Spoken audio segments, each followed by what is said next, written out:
पुढील कार्यक्रम प्रसारित करणारे आहेत जॉयस्मेर मिनिस्ट्रीचे मित्र आणि भागीदार.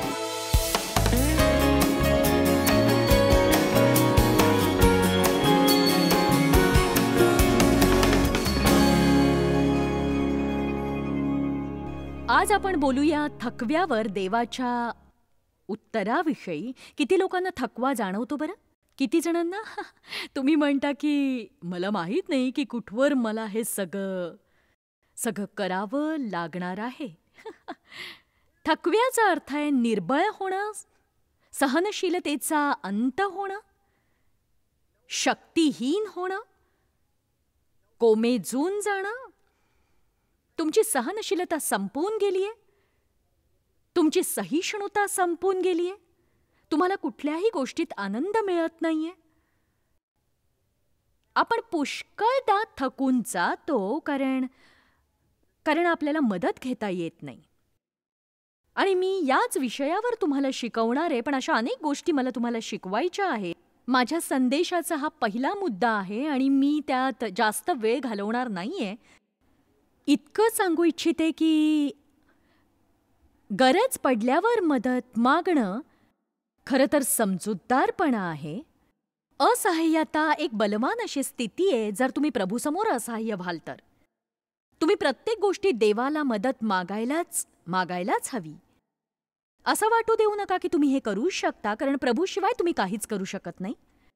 जर तुम्हाला लोकांची मदत हवी आहे तर प्रभूला म्हणा की मला योग्य मदत मिळू दे, पण कधीही स्वतःच्या बुद्धीने कोणाचीही मदत मागू नका. मोशे पूर्णपणे थकला होता कारण सगळेजण त्याच्याकडे येत होते आणि तो सर्वांच्या गरजा भागवू पाहत होता आणि त्याच्या सासऱ्याने म्हटलं, जे तू करतोयस ते योग्य नाही, असं करून तू थकून जाशील. आणि पुढे तो म्हणाला, आणि तू या लोकांनाही थकवशील. तो लोकांना कसं थकवणार होता जेव्हा तोच सर्व काही करत होता आणि ते काहीच करत नव्हते, कारण आपल्याकडे दानं आहेत जी आपल्याला वाटायची आहेत. पण कधी कधी कोणी पुढारी उभा राहून स्वतःचं सर्व काही करू पाहतो आणि त्याच्या आसपासचे लोक त्यामुळे अस्वस्थ होतात, कारण त्यांना त्याची मदत करायची असते, पण पुढाऱ्याला हे कळतच नाही त्या लोकांची मदत कशी घ्यायची ते. म्हणून आई वडील या नात्याने तुम्ही तुमच्या मुलांची मदत घ्या. ते तुमच्यासारखं काम करू शकणार नाहीत, पण जर तुम्ही स्वतःला थकवण्याऐवजी स्वतःसाठी थोडी मदत घेतली तर उत्तम होईल. अपरिपूर्ण असली तरी किती जण मदत मागण्यात निपुण नाहीत सांगा मला? खूप छान. यात गर्दीतले 85% लोक सामील आहेत. तर मी हा मुद्दा न घेऊन मोठी चूक केली असती, मला माहित नाही.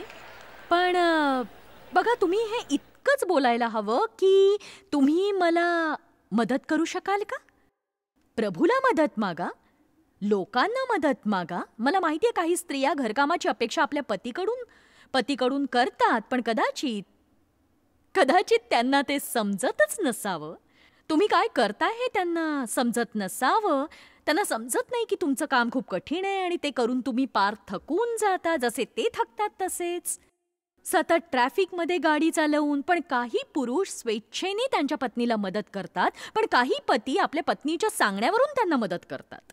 काही पती आनंदाने मदत करतात, काही नाराजीने मदत करतात. मी नेहमी म्हणते देवाला आनंदाने देणारा आवडतो, पण तो कंजूष व्यक्तीकडून हिरावून घेतो. म्हणून कोणी नाखुशीने मदत करत असेल तर म्हणा, तुम्ही मला मदत केली नाही तर मी मरून जाईन. मदतीसाठी हाक मारा. आणि आता मला वाटतं तुम्ही यशाया अध्याय 40 वचन 28 बघावं. वचन 28, आपण हे वचन पाहूया जे तुम्हाला परिचित आहे अशी मला खात्री आहे. आणि इथून सुरुवात केल्याशिवाय या विषयावर शिकवता येणार नाही. कारण सत्य हे आहे की आपण थकतो. जगात असं कुणीही नाही की जे कधीच थकत नाही. तुमचं जीवन थकव्याने भरलंय म्हणून दुसऱ्या कुणाचं जीवन घेऊन तुमचं जीवन सुखासीन होत नाही. तुम्ही माझ्या जागी असता तरी थकला असता, दुसऱ्यांच्या जागी असता तरीही थकला असता. कारण या जीवनामुळे आपण थकत नाही, तर जीवन जगण्याच्या पद्धतीमुळे थकतो आपण. मी हे पुन्हा सांगते, तुमच्या जीवनामुळे तुम्ही थकत नाही, तर जीवनाकडे पाहण्याचा तुमचा दृष्टिकोन आणि तुमची जीवन जगण्याची जी पद्धती असते त्यामुळे तुम्ही थकून जाता.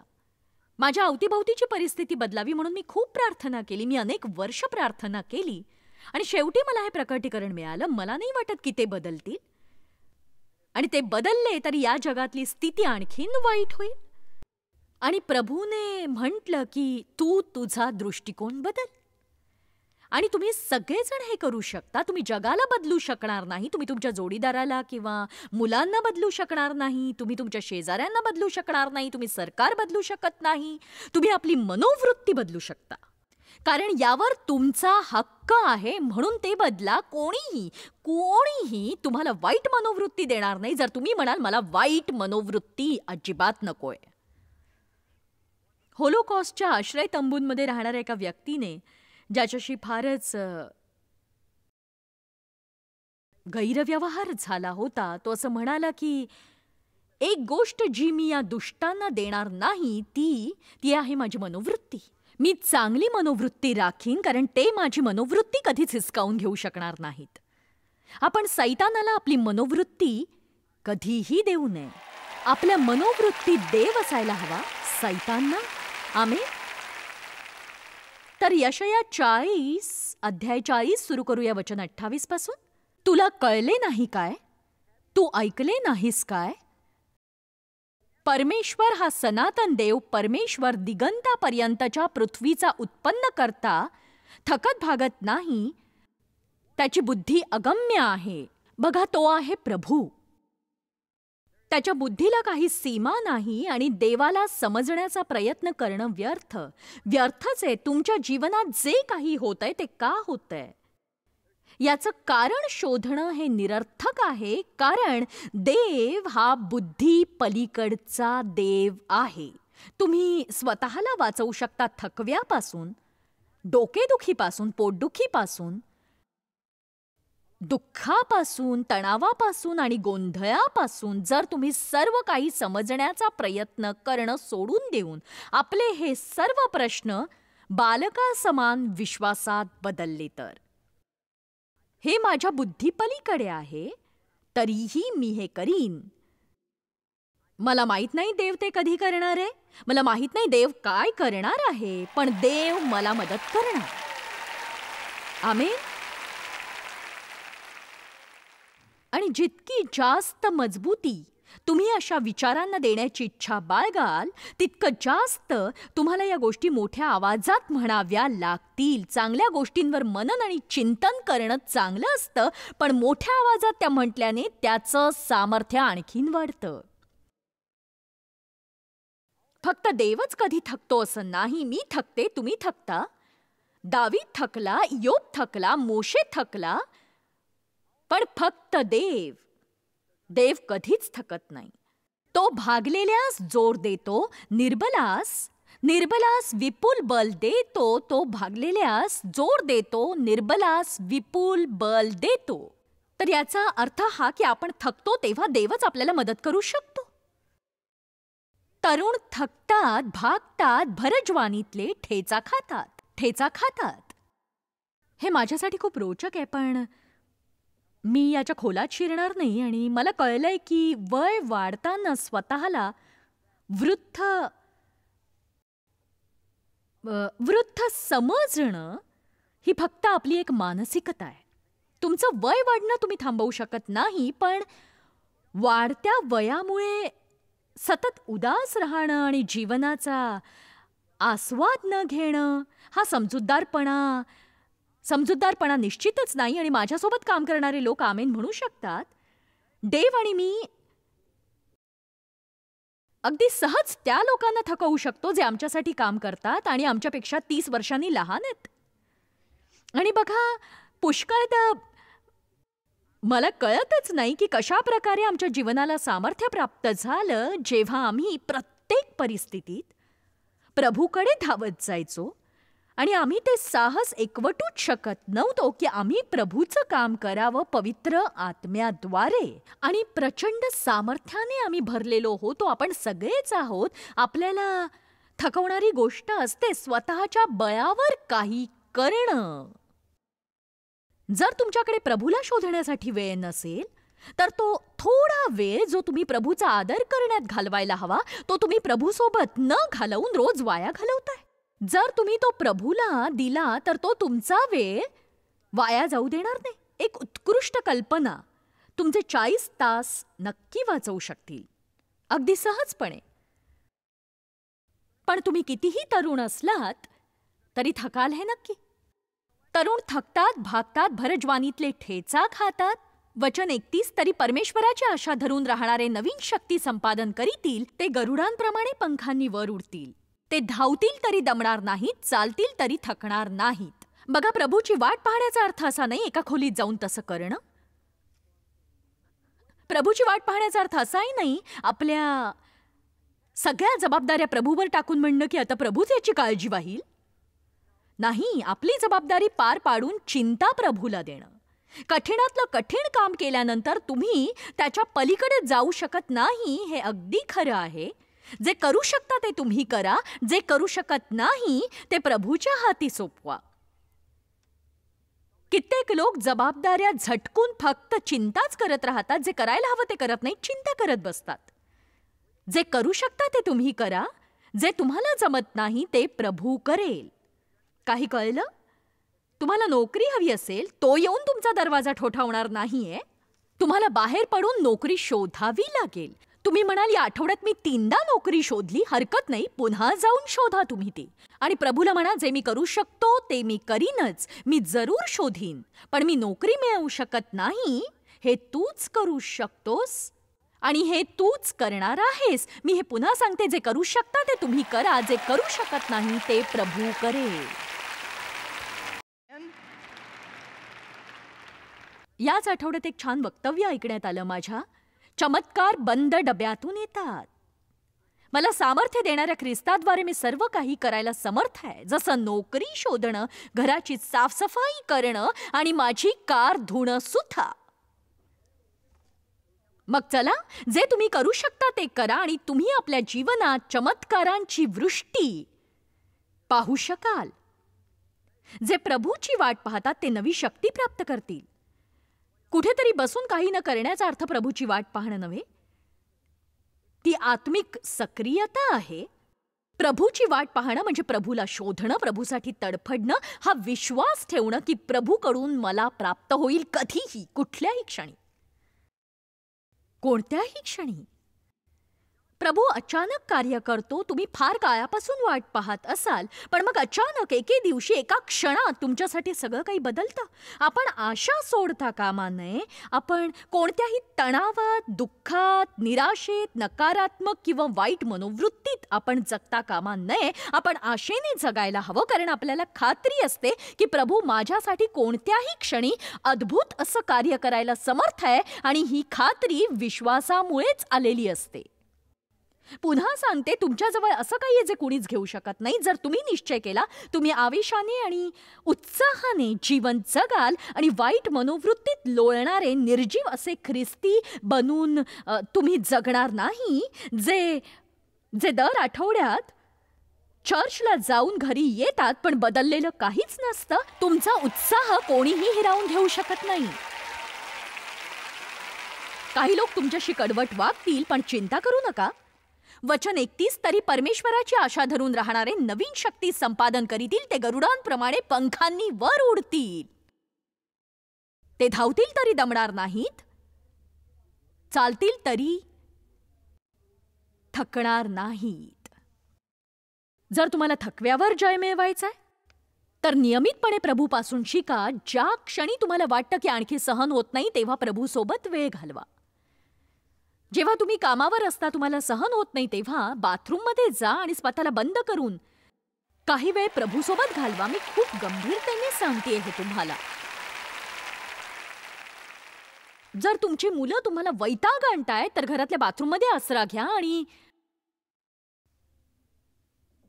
तिथे आसनस्थ होऊन प्रभूला हाक मारा.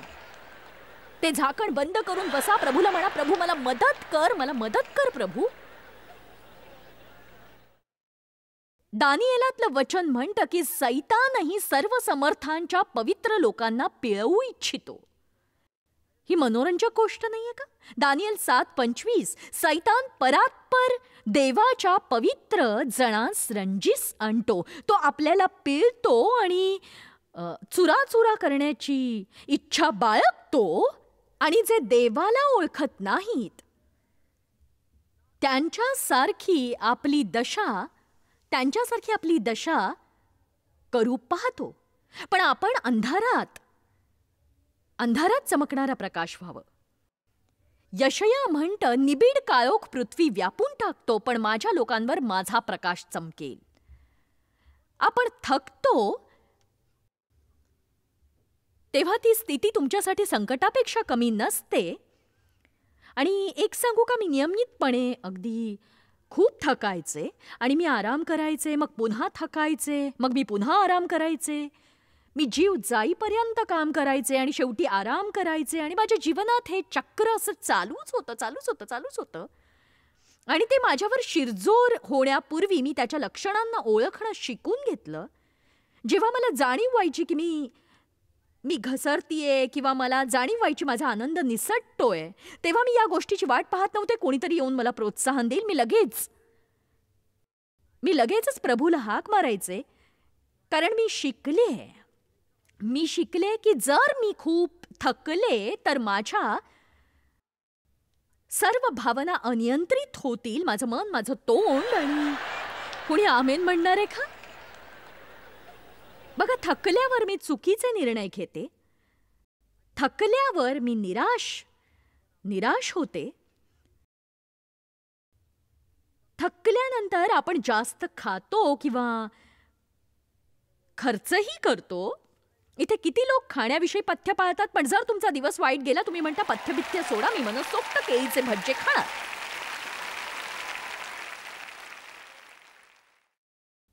थकल्यानंतर आपण खूप चिडचिडे होतो, स्वतःचीच कीव करतो.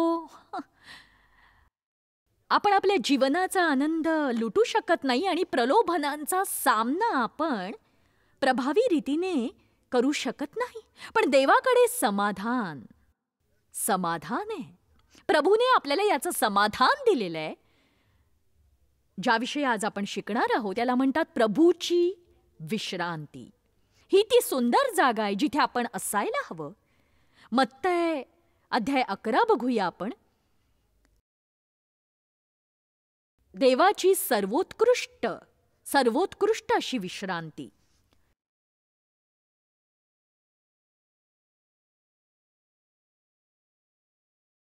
जो शास्त्रभाग मी आता वाचला होता यशया आणि मत्तय मधून, खरंच खूप सुंदर आणि आल्हाददायक असा शास्त्रभाग आहे देवाच्या पवित्र वचनातला. चला आपण बघूया. मत्तय अध्याय 11 वचन 28.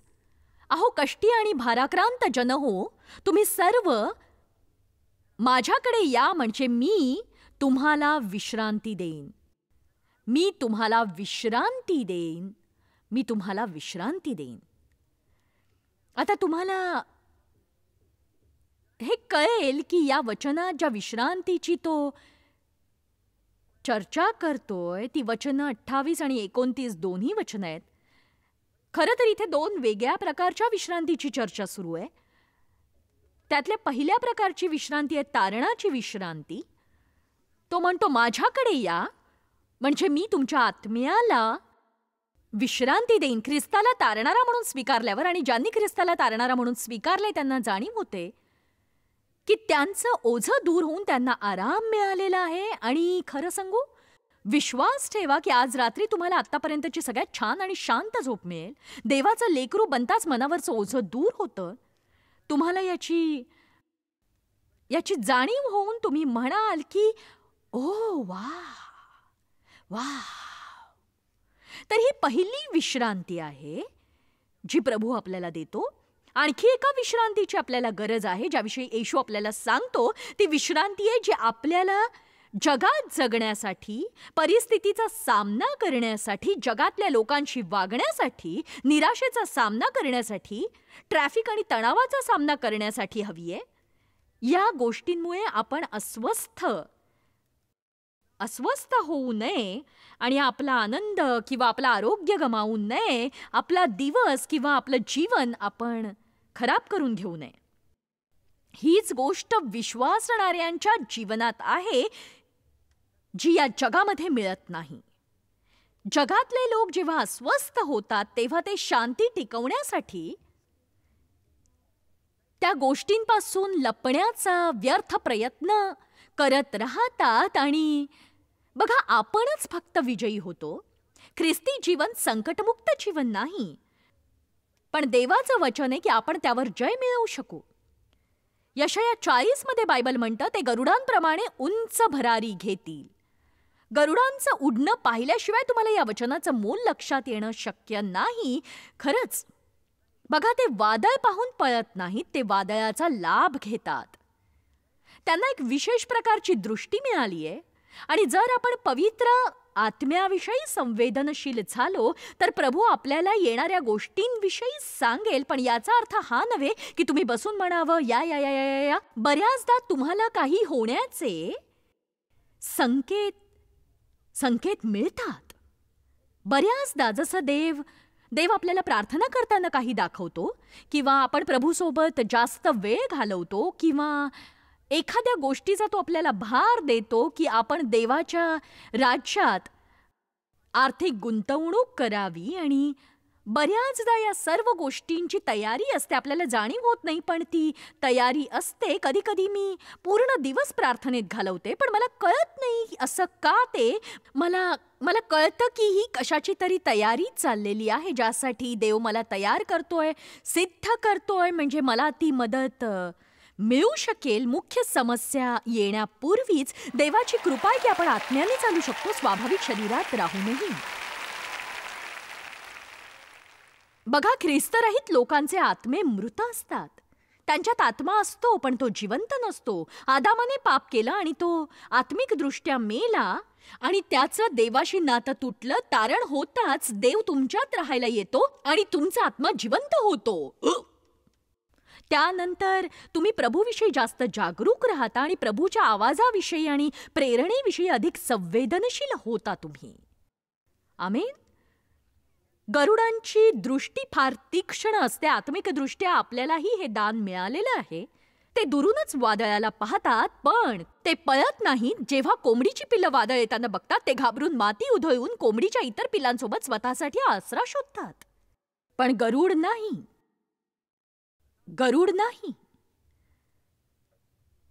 गरुड वादळाचा लाभ उचलतात आणि त्याची वाट पाहतात.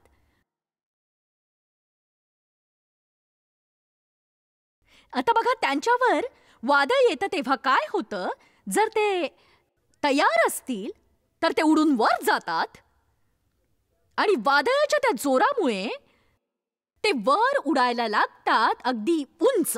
आणि तिकडे उंच भरारी मारत असताना ते खाली डोकावून बघतात आणि वादळाला हसतात, ज्याने त्यांना वर उचललंय. बघा, प्रभू आपल्या जीवनातही वादळ आणतो आणि तो आपल्या जीवनात संकट येऊ देतो, कारण आपल्या जीवनात सगळं काही कल्याणकारक होतं आणि आपण आत्मिक जीवनात उंची गाठून बलवान होतो. त्यामुळे मत्तई अध्याय 11:28 म्हणता, हो कष्टी आणि भाराक्रांत जन हो, तुम्ही सर्व माझ्याकडे या, म्हणजे मी तुम्हास विश्रांती देईन. जर आपण आपलं हृदय प्रभूसाठी उघडून त्याला कार्य करू दिलं तर तो महान कार्य करील, ज्यामुळे याचं प्रसारण होत राहील आणि आम्ही जगातल्या दुखावलेल्या लोकांना मदत करू शकू. बायबल म्हणतं, द्या म्हणजे तुम्हालाही दिले जाईल. चांगल्या प्रमाणात मोकळ्या मनाने हृदयाच्या खोलीतून आणि संतुष्ट होऊन दिलेलं दान अमूल्य असतं. जेव्हा तुम्ही इतरांना मदत करता, प्रभू तुम्हाला अनेक पटीनं परत करत असतो. तुमचा दिवस चांगला जाओ. जॉयस्मायर मिनिस्ट्रीज करता तुम्ही खूप मौल्यवान आहात. आम्हाला तुमचं कौतुक आहे आणि जगभरामध्ये हे सेवा कार्य शक्य करण्याकरता आम्ही आमच्या मित्रांचे आणि पार्टनर्सचे आभारी आहोत. आम्ही एकत्रितपणे भुकेल्यांना खाऊ घालतो, गरिबांना वस्त्र देतो आणि राष्ट्रांना सुवार्ता सांगतो. तुमच्या प्रार्थनेच्या विनंती करता आमच्याविषयी आणखी माहिती मिळवा. जॉयसच्या कॉन्फरन्सच्या तारखा पहा आणि ख्रिस्ताची प्रीती जगभरामध्ये पसरवण्याकरता आमचे सहभागी व्हा. याचा सर्व खर्च जॉयस्मॅर मिनिस्ट्रीचे मित्र आणि भागीदार करत आहेत.